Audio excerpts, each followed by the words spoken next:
We will all die one time or another. But you see, when you die, you will leave your family or those close to you with two things. There are those people you owe something, and there are those people who owe you something. That is normal. Everybody has that.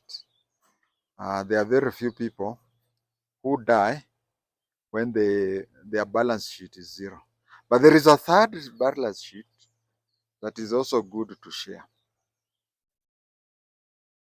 What are the conditions will you die? We have no capacity to determine the way we will die. But some deaths do leave us with spoiling the. When you die, you just die. In fact, I've already uploaded a few videos about ghosts, some of which I even saw by my own eyes. But then again, some people, when you die, even if you are left to rot and whatever, it is only the people who are your close relatives that will be affected. But today's recording, I wanted to talk about the way you die, and how you leave to your family to suffer forever for something that they did not know. Some even, in many cases, some may even know about it after you die. It is a short story, but I'll have to share with you so that you don't leave behind people with shame. Now, there is this gentleman who had died, was a very close friend of mine, a distant relative. And his mother was my mother's friend. So we were very close, especially after my mother died.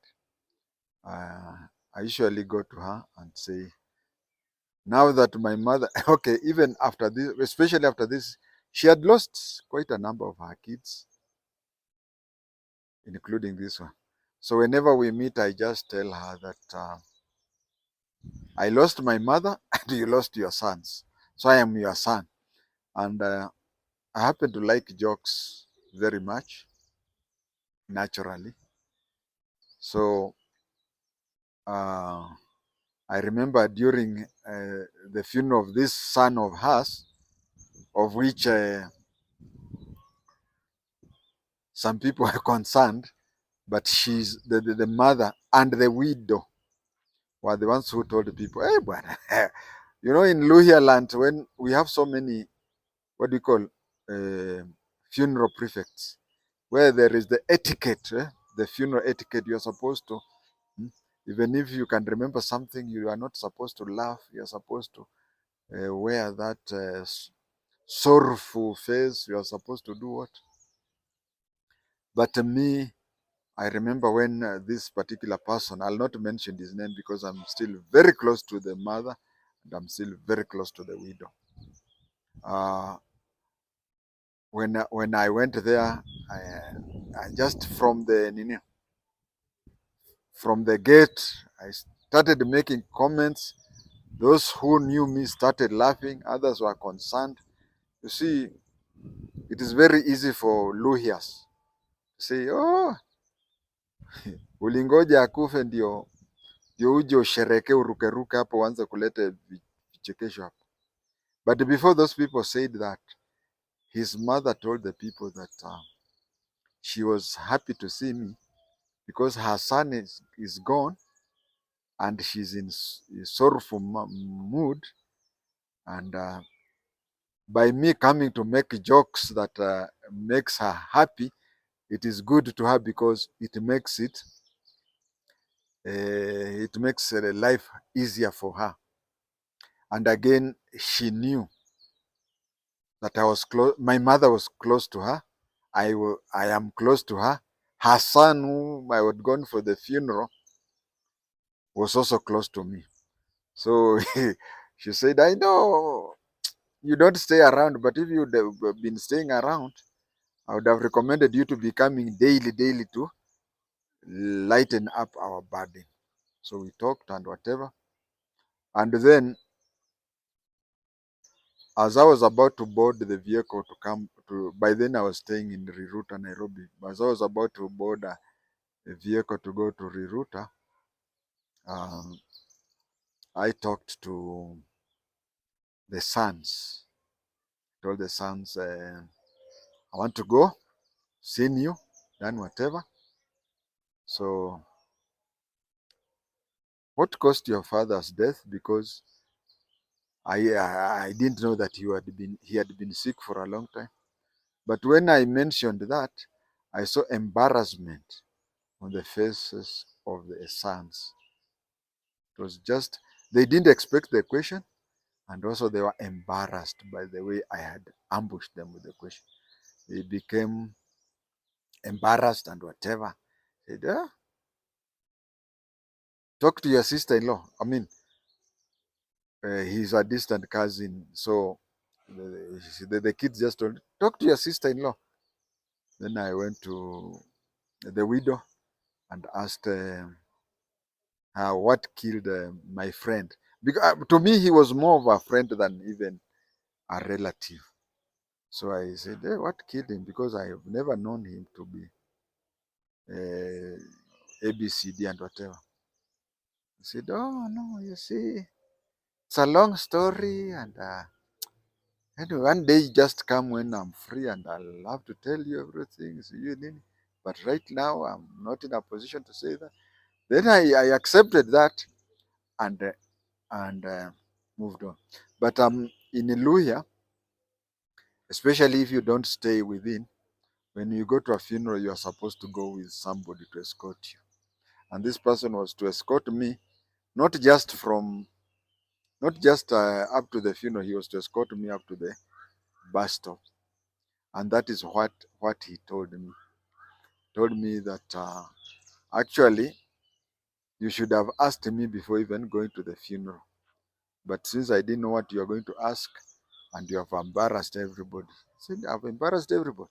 Just simply by asking what caused his death. I said, yeah, you have embarrassed a lot of people. That is when he put me into the case. What happened is that the fellow had gone to a place, Chepsaita area. Let me say, there's another name for Chepsaita, it's called Kamasai, but let me use the name that Farouk has made it famous. He went to that area, stole animals, went and sold them. And then the owners investigated, and it was said that uh, he was unknown. He was a very much known crook. He was a very much known crook. And then they said, because all the people who have been caught, they are saying, so and so is the one who had been organizing this. So they said they are going to cause him a very painful death. They went, left Chepsaita, went to that place and gave him a mob just in his own area, in his village. And when the fellow was wailing, they were telling the people, don't come near. You are not the ones who sent him to go and cut rasa.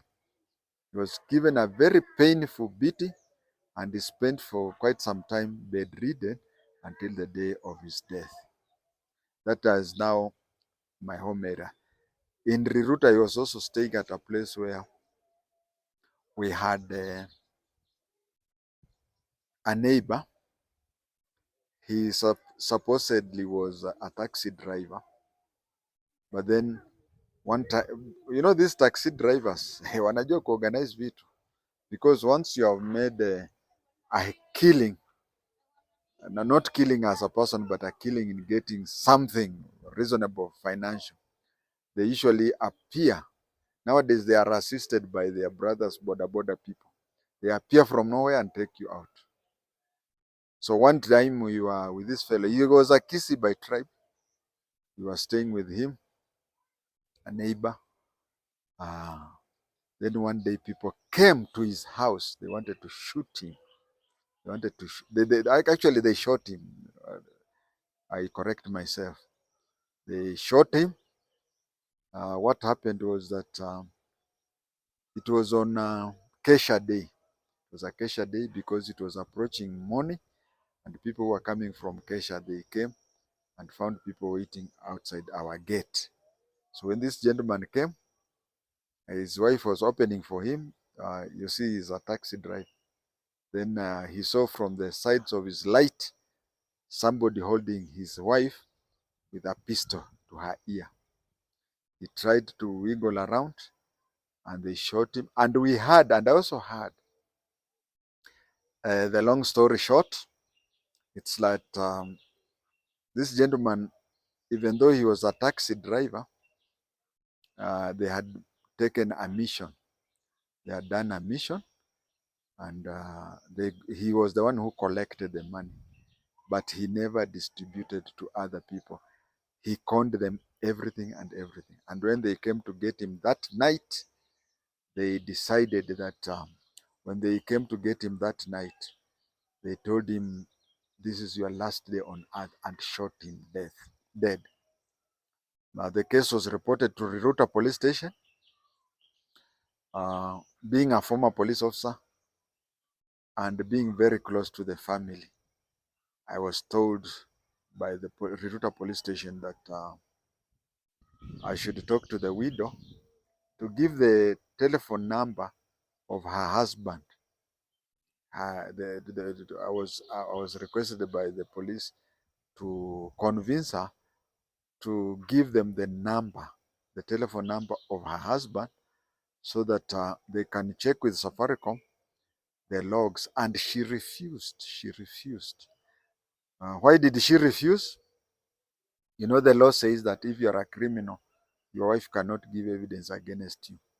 She knew that she knew that if the husband's phone is traced, you see, the Safaricom will trace whom he has been talking to and whatever, and it will expose all his criminal activities.